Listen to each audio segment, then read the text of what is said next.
చేసిన అనుదీప్ కలెక్టర్ హైదరాబాద్ గారితో పాటుగా 1,00,000 మంది పైన ఉద్యోగస్తులు ఈ యొక్క పెద్ద ఉద్యమ కార్యక్రమం లాగా తీసుకొని అందరి సమాచార సేకరణ చేయడం జరిగింది. నిన్న ఆ ప్లానింగ్ డిపార్ట్మెంట్ ద్వారా సబ్ కమిటీకి రాష్ట్రంలో ఎవరెంత అనేటువంటి మాట ఇవ్వడం జరిగింది.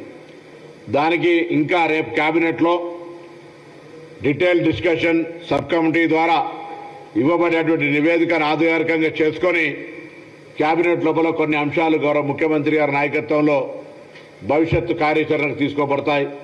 ఇవన్నీ ఎందుకు చెప్తా ఉన్నామంటే కాంగ్రెస్ పార్టీ స్వాతంత్రం వచ్చినప్పటి నుంచి ఇప్పటి వరకు ఏదైనా చారిత్రాత్మకమైన విప్లవాత్మకమైన నిర్ణయం బలహీన వర్గాల పక్షాన తీసుకుంది అంటే అది కాంగ్రెస్ పార్టీ మాత్రమే.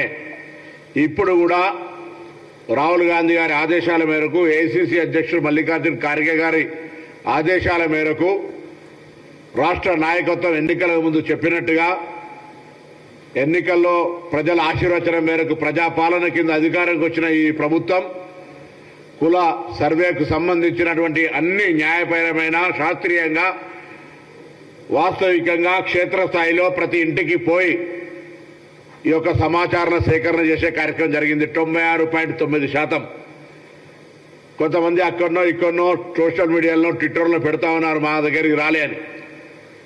వారిని ఇప్పుడు కూడా సమాచారం ఇవ్వమని కోరుతాను, ఇబ్బంది లేదు.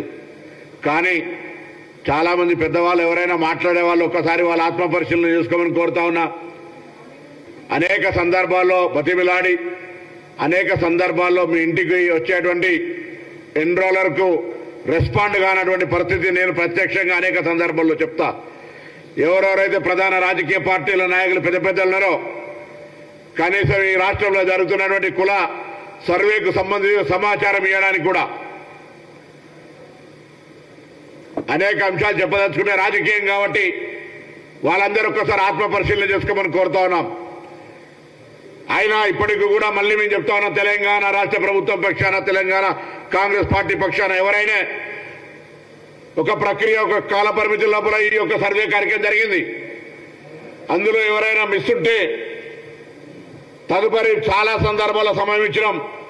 మీ దగ్గర ఉన్న సమాచారాన్ని సమాచార సేకరణ నియమించబడ్డ మండల స్థాయి అధికారికి ఇవ్వండి. వాటన్నిటిని ఇన్కార్పొరేట్ చేస్తామని చెప్పినాం. అదేం చేయకుండా సహాయ నిరాకరణలాగా కనబడకుండా చేసి ఇవాళ యొక్క ప్రక్రియ మీద ఎవరైనా చేస్తే అది నేరుగా బలహీన వర్గాల మీద దాడి మాత్రమే మాట మనం చేస్తూ ఉన్నాం. ఈరోజు మా ప్రభుత్వం తీసుకుంటున్నటువంటి నిర్ణయాన్ని కాంగ్రెస్ పార్టీగా స్వాగతిస్తూ ఉన్నాం, సమర్థిస్తూ ఉన్నాం. నేను మిగతా రాజకీయ పార్టీల స్టాండ్ కూడా కోరుతా ఉన్నా. తెలంగాణ ప్రభుత్వం పక్షాన జరిగినటువంటి కుల సర్వే ప్రజాస్వామికంగా ఆ వర్గాలకు ఎవరెంతో వారికెంతో న్యాయం జరిగే విధంగా మీ రాజకీయ పార్టీ అభిప్రాయాన్ని చెప్పాలని కోరుతా ఉన్నాం. రేపు సభలో కూడా మీరు ఈ సందర్భంగా నిజంగా మాటలకే పరిమితం కాదు, బలహీన వర్గాల అభ్యున్నతి నిజంగా కావాలని వాస్తవికంగా కోరుకుంటే మీరు మీ యొక్క అభిప్రాయాన్ని బేషరతుగా చెప్పమని కోరుతా ఉన్నాం. ఒక బలహీన వర్గాల నాయకుడిగా మాటలకే పరిమితమై ఎదుటివారిని విమర్శించడానికి ఉపయోగించుకొని అధికారంలో ఉన్నప్పుడు న్యాయం చేయక రాజకీయ పార్టీగా ఇప్పుడు కూడా మీ దాంట్లో ఉన్నటువంటి వాటికి న్యాయం చేయక మాట్లాడితే ఎవరు చూస్తూ ఊరుకోవడానికి లేరు. బీసీలకు ఇన్ని సంవత్సరాల తర్వాత ఒక మార్గదర్శకత్వం వస్తా ఉంది. కాంగ్రెస్ పార్టీ నాయకత్వంలో న్యాయం జరగడానికి దాన్ని ఎవరు అడ్డుకున్నా ఎవరు ఊరుకోవద్దని మాట సందర్భంగా కోరుతా ఉన్నా. ఈరోజు అందరూ తెలంగాణ వ్యాప్తంగా తెలంగాణ బలహీన వర్గాల మేధావులు, ఉద్యమకారులు, విద్యార్థి నాయకులు అనేక సందర్భాల్లో ఈ యొక్క అంశం మీద ఉద్యమాలు చేసినారు, ఈ అంశాన్ని ప్రశ్నించినారు, ఈ అంశం కోసం దీర్ఘకాలికంగా పోరాటం చేస్తా ఉన్నారు. ఇలా వారందరికీ కూడా వాట్సాప్ అభినందన తెలియజేస్తా ఉన్నా. ఈ యొక్క ఉద్దేశాన్ని, ఈ కాజును, ఈ ఆకాంక్షను బతికించి ఇవాళ ఈ ప్రభుత్వాలు ఈ కార్యక్రమం చేపట్టే దిశగా చేపట్టిన మీ పోరాటానికి నేను హృదయపూర్వకంగా అభినందనలు ధన్యవాదాలు తెలియజేస్తా ఉన్నా. ఇదే కంటిన్యూషన్ గా భవిష్యత్తులో పూర్తిగా మన చివరి అభ్యర్థి దాకా చివరి వ్యక్తి దాకా ప్రభుత్వ ఫలితాలు అందేదాకా కూడా మన కార్యాచరణ కొనసాగాలని కోరుతా ఉన్నా. ఇయ్యలేదో ఆ రాజకీయ పార్టీ ఈ రాజకీయ పార్టీని కాదు, వాస్తవంగా చిత్తశుద్ధిగా కాంగ్రెస్ పార్టీ బలైన వర్గాలకు ఏ విధంగానైతే న్యాయం చేయాలనే సంకల్పంతో ఉందో ఆ సంకల్పం క్షేత్రస్థాయికి పోవడానికి ఎవరైనా అడ్డం పడే శక్తులుంటే వారిని ఎదుర్కొని వారికి ధీటుగా మీరంతా కూడా కార్యనిర్వాహక క్షేత్రంలో ఈ కార్యక్రమం క్షేత్రస్థాయి దాకా పోవడానికి సహకరించాలని కోరుతా ఉన్నాం. తప్పకుండా ఇలా మేము రాహుల్ గాంధీ గారికి ధన్యవాదాలు తెలియజేస్తా ఉన్నాం. అసలు ఈ స్ఫూర్తి ప్రదాతలైనటువంటి జ్యోతిబా పూలే, డాక్టర్ బాబాసాహెబ్ అంబేద్కర్ లాంటి వాళ్లకు, మా కాంగ్రెస్ అఖిల భారత అధ్యక్షుడు ఖార్గే గారికి, గౌరవ ముఖ్యమంత్రి రేవంత్ రెడ్డి గారికి, ఉప ముఖ్యమంత్రి బట్టి విక్రమార్క గారికి, చైర్మన్ ఈ కమిటీకి సంబంధించి మేము కూడా సభ్యుడిని, ఉత్తమ్ రెడ్డి గారికి, మిగతా సభ్యులకు ఇవాళ ఎందుకంటే ఇది ఒక చారిత్రాత్మక కార్యక్రమం. నేను చెప్పిన నేను ఒక ఉద్యమకారుడిగా ఈరోజు ప్రభుత్వంలో సంబంధిత శాఖ మంత్రిగా చరిత్రలో నిలిచిపోయే విధంగా ఈరోజు ఈ యొక్క సమాచార సేకరణ ప్రక్రియ శాసనసభలో తీర్మానం ప్రవేశపెట్టి దాన్ని మళ్ళీ అదే శాసనసభ ముందు నిర్ణయం నుంచి నివేదిక దాకా ఈ ప్రక్రియను తీసుకుపోయే దాని లోపల భాగస్వామిని అయినందుకు చాలా సంతోషంగా కూడా ఉన్నా. నేను మా మిగతా అందరినీ కూడా పార్టీ పెద్దలను క్షేత్రస్థాయిలో రేపు శాసనసభలో కేబినెట్ అనంతరం ప్రవేశపెట్టబడుతున్నటువంటి ఈ యొక్క అంశం మీద అన్ని జిల్లాల్లో బలైన వర్గాలకు సంబంధించిన సంఘాలు, కుల సంఘాలు ఇదొక విప్లవాత్మకమైన మార్పును స్వాగతించే విధంగా అన్ని జిల్లా కేంద్రాల్లో కాంగ్రెస్ పార్టీ శ్రేణులు కానీ బలైన వర్గాల ఉద్యమకారులు కానీ అందరూ కూడా ఈ ప్రభుత్వానికి ధన్యవాదాలు చెప్తూ కార్యక్రమాలు చేయాలని, భాగస్వాములు కావాలని ఆకాంక్షిస్తా ఉన్నా. ఇది మామూలు విషయం కాదు, ధైర్యం ఉండాలి. ఈ దేశంలో ఏకైక మునగాడుగా అవసరమైతే ఆ యొక్క లిమిటేషన్ క్యాబ్ను ఎత్తేసి జితనా ఆబాదీ ఉత్తర ఇస్తాదారి అని ధైర్యం కొద్ది పలుకుతున్న రాహుల్ గాంధీ గారికి అభినందనలు చెప్పాలి. అటువంటి కార్యక్రమాన్ని క్షేత్రస్థాయి దాకా తీసుకుపోయే బాధ్యతను తీసుకున్నటువంటి రాష్ట్ర ప్రభుత్వానికి, ముఖ్యమంత్రికి, మిగతా వాళ్ళందరికీ ధన్యవాదాలు చెప్పాలి. కాబట్టి దయచేసి ప్రతి ఒక్కరు కూడా ఈ అంశాన్ని అట్టిగానే ఏదో ఇలా ఒక రోజు చారిత్రాత్మక నిర్ణయం కావటాన్ని వదిలిపెట్టేది లేదు. ఇవ్వాలటి నుంచి ప్రారంభమైన ఈ కార్యక్రమం చివరి అట్టడుగు వర్గంలో ఉన్న వ్యక్తికి న్యాయము, లాభం చేకూరేదాకా మన యొక్క కార్యాచరణ కొనసాగాలని ఆకాంక్షిస్తా ఉన్నా. ఇలా మరొకసారి హృదయపూర్వకంగా తెలంగాణ ప్రభుత్వానికి బలైన వర్గాల కాంగ్రెస్ పార్టీగా ఇలా ఓబీసీసీల అధ్యక్షుడిగా వారు కూడా వారి కార్యక్రమం రూపొందిస్తారు. అన్ని జిల్లా శాఖలకు కూడా వారు చెప్తారు. ఈ విధంగా కార్యక్రమానికి సంబంధించి ఇది మామూలు ఆషామాషి కాదు. నిజంగా 1,00,000 మంది గ్రామాల్లోకి పోతుంటే కొంతమంది కుక్కలు వదిలిపెట్టి ఇంటికి రాకుండా ఇచ్చిపెట్టినటువంటి పరిస్థితి, కొంతమంది తలుపులు తీయకుండా కొడితే ఒక ప్రభుత్వ ఉద్యోగి సమాచార సేకరణకు వస్తే చాలా చులకనగా చూసినటువంటి పరిస్థితి. 3.1% ఇట్స్ మైగ్రేషన్ ఆర్ చేంజెస్. కొంతమంది నిరాకరణ ఇయ్యంపో ఎప్పుడు కానీ సమాజంలో అతివాదులు, మితవాదులు లేకపోతే ఇట్లా రకరకాల వ్యక్తులు ఒక 2-3% సంబంధించి పెద్ద ఆందోళన చెందాల్సిన అవసరం లే. ఈ విధంగా వచ్చిన సమాచారాన్ని వినియోగించుకుంటూ పోతాం. ఇది గతంలాగా హిడెన్ ఎజెండా కొరకు అల్మార్లో పెట్టేది, ఫ్రిడ్జ్లో పెట్టేది కాదు. ఇది పబ్లిక్ డొమైన్లోకి వస్తుంది. దాని ప్రకారంగా వాళ్ళకు కూడా ఎవరు ఎంత ఉందో తెలుస్తుంది. దాని ప్రకారంగా వాళ్ళ కార్యక్రమాలు, కార్యాచరణ కొనసాగుతుంది. ఇది అందరూ కూడా స్వాగతించాలి. ఏదైనా సలహా సూచన ఇస్తే తప్పకుండా మా పార్టీ కానీ ప్రభుత్వం కానీ తీసుకోవడం సిద్ధంగా ఉన్నది. దయచేసి గుడ్డు గట్టికలు లెక్కబెట్టి ఒట్టిగానే ఈ పెద్ద ప్రతిష్టాత్మకమైన ఆత్మ గౌరవానికి సంబంధించిన అంశం మీద కూడా రాజకీయపరమైన దాడి చేయొద్దని నేను అందరికీ కూడా విజ్ఞప్తి చేస్తూ ఈ యొక్క నిర్ణయం జరిగినటువంటి ప్రతి ఒక్కరికి, ఇందులో భాగస్వాములైన వాళ్ళందరూ కూడా అటు ప్రభుత్వం ఇటు కాంగ్రెస్ పార్టీ పక్షాన హృదయపూర్వకంగా ధన్యవాదాలు తెలియజేస్తాను.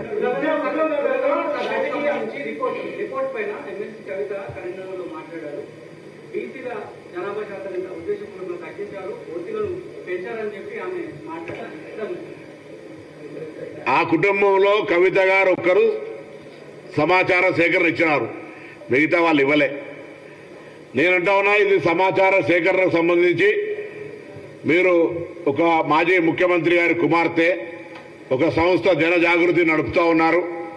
అప్పుడప్పుడు వాస్తవ ప్రేమన రాజకీయాల్లో లబ్ధ అది నేను మాట్లాడదలుచుకోలే. మీరు కూడా బలహీన వర్గాల అంశాన్ని అప్పుడప్పుడు లేవనెత్తుతారు. నిజంగా మీకు ఒకవేళ ఈ అంశం మీద ఎక్కడైనా పొరపాటు జరిగింది అని అనిపిస్తే దయచేసి దృష్టికి తెండి. తప్పకుండా అటువంటిది ఏదైనా పొరపాటు ఉంటే సంబంధిత బాధ్యులను కఠినంగా శిక్షించడంతో పాటుగా ఇది చట్టపరంగా జరుగుతున్నటువంటి వ్యవహారం ఒక రాజకీయ పార్టీగా లేదా వ్యక్తిగతంగా జరుగుతున్న అంశం కాదు. అలాగే మీరు మిగతా సహకరించిన వాళ్లను, ముఖ్యంగా మీకు దగ్గర ఉండేవాళ్ళటువంటి పెద్దలు ఇటువంటి సర్వేలో భాగస్వాములు కాకపోతే వాళ్ళ ఉద్దేశం ఏందో కూడా అడిగితే బాగుంటుందని నాకు కోరుకుంటా ఉన్నాను. ఏది రేపు క్యాబినెట్ అయిన తర్వాత క్యాబినెట్ సంబంధించిన తర్వాత మాట్లాడు. ఇప్పుడు పర్సెంటేజ్ చెప్పినారు నిన్న పీసీసీ కమిటీ చైర్మన్ గారు. సో ఎవరెంత అనేటువంటిది పబ్లిక్ డొమైన్లో ఎట్లుంటుంది దానికి సంబంధించి రిపోర్ట్ చేయాలనేది తప్పకుండా ఊరికేనే పక్కన పెట్టేది ఏముండదు. ఇవన్నీ కూడా కొంత ఇంటెలెక్చువల్స్ లేకపోతే అంత అన్ని వర్గాలకో లేకపోతే అధికారులతో చర్చ చేసి వారికి ఏ విధంగా స్కీమ్స్ చేయాలి, అన్ని రకాల, నాట్ ఓన్లీ స్కీమ్, ఎడ్యుకేషన్ కావచ్చు, ఎంప్లాయ్మెంట్ కావచ్చు, పాలిటిక్స్ కావచ్చు, అన్ని రకాలు చేసే ఆలోచనతో పోతుంది.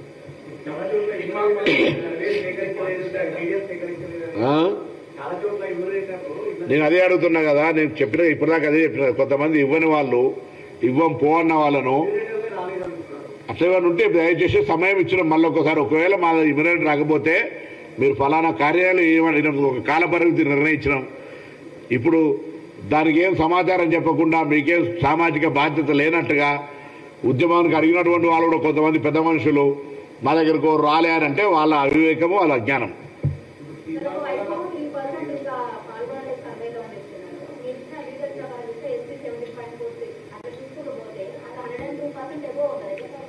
ఎట్లా టోటల్ కలుపుతానా?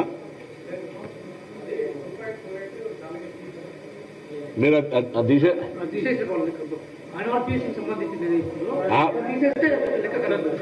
మీరు బీసీ మైనార్టీ, జనరల్ మైనార్టీ కలిపి లెక్క చేయండి మళ్ళీ ఒకసారి. నేను కూడా డబల్ కలిపి 2.48 డబల్ కలిపినట్టారు అంతే. అట్లుండదా మా ప్రభుత్వంలో 100 మంది మొత్తం 33 మంది కలెక్టర్లు, వ్యవస్థ మొత్తం ఏదో కాంగ్రెస్ పార్టీ మా జిల్లా కార్యక్రమంలో ఓబీసీసీలో లేకపోతే ఇట్లా మేము చేసింది కాదు. మొత్తం 1,00,000 మంది పైన ప్రభుత్వ ఉద్యోగుల భాగస్వామ్యంతో ఇంటింటికి తిరిగి ఎవరైనా రెస్పాండ్ కాకపోతే 3% 3,60,00,000 మంది కుటుంబాల కొంతమంది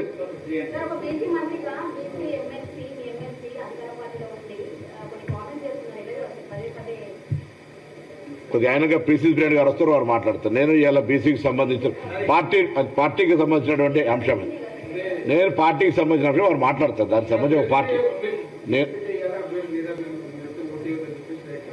పార్టీ అధ్యక్షుడు మాట్లాడతారు, దాని మీద పార్టీ అధ్యక్షుడు మాట్లాడతారండి.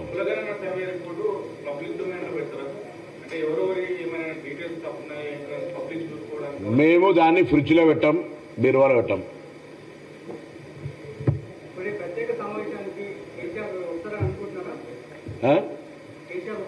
నిజంగా రావాలని కోరుకుంటా ఉన్నాం.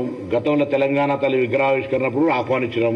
ఇవాళ బీసీలకు సంబంధించి మీ పార్టీకి సంబంధించినటువంటి ఏదైనా సలహా సూచనలు ఇవ్వాలనుకుంటే, బీసీలకు న్యాయం కావాలని కోరుకుంటే రమ్మని ఆహ్వానిస్తుంది. దానికి ఇప్పుడు నేను ప్రత్యేకించి మళ్ళీ ఈ కార్యక్రమం ఆహ్వానించేది లేదు. ఎందుకంటే శాసనసభకు సంబంధించిన కార్యదర్శి గారు అందరి శాసనసభ్యులను ఆహ్వానిస్తున్నారు, ప్రతిపక్ష నాయకుడు వారిని కూడా ఆహ్వానించారు. వస్తున్నారా రాడా, వచ్చేది పోయేది, ప్రతిసారి ఇన్విటేషన్ ఎవ్రీ సెషన్కి ఇయ్యేది ఉండదు కదా. We welcome. పెద్ద ఆయనగా గౌరవం రమ్మని కోరుతాం. అందరు ప్రతి ఒక్కరు రమ్మని కోరుతున్నారు. శాసనసభ్యులందరూ విధిగా శాసనసభకు రావాలి. ఇంత పెద్ద ఉత్సవం అందరూ పాల్గొనాలి. ఇది బలహీన వర్గాల మీరు అనుభవిస్తే కూడా తీసుకుంటాం. అది ఫ్రిడ్జ్లో ఉన్నది, దానికి తెలియదు. తెలిసి వాళ్ళు ఎట్లుందో తెలియదు, ఆ రిపోర్ట్ ఏ దశలో ఉందో తెలియదు. ఎట్లా బయట పెడితే బయట పెట్టినాం కదా. సరే, అప్పుడు మేము కూడా మాకు తెలియదు పబ్లిక్ డొమైన్లో అది ఎక్కడుందో ఏమున్నదో, పబ్లిక్ డొమైన్లో ఎట్లా ఏ ఉద్దేశంతో చేసిండో సర్వే తెలియదు కదా. దాన్ని అనవసరం మేము చేసినాం కదా. మేము చేసిన తర్వాత దాన్ని పెడతామని అడుగుతాం ఎందుకు? నేను దాని గురించి వెతకనేలే. కొత్త చేయని పెడితే పాత ఎందుకు వెతుకుతున్నాబ్బా? రైట్, ఇంకా అందరూ ధన్యవాదాలు. దయచేసి ఇప్పుడు చెప్పు.